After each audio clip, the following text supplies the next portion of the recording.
9 май – Ден на Европа.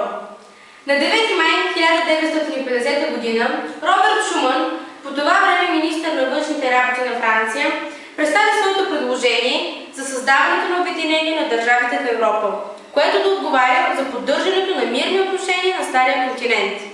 Това предложение остава в историята като декларацията на Шуман и се счита за основополагащо на днешната обединена Европа.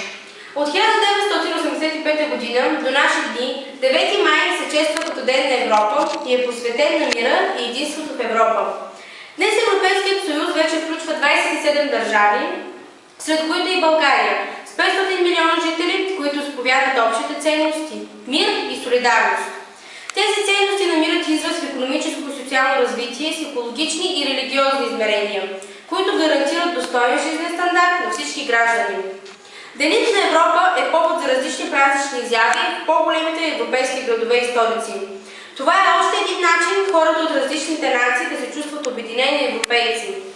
Бих искала в днесния празничен ден да си пожелая спокойно бъдеще в една силна и просперираща Европа, където всеки гражданин се чувства защитен като свой дом, да живее добре и да отстоява моралните ценности, върху които се гради мира.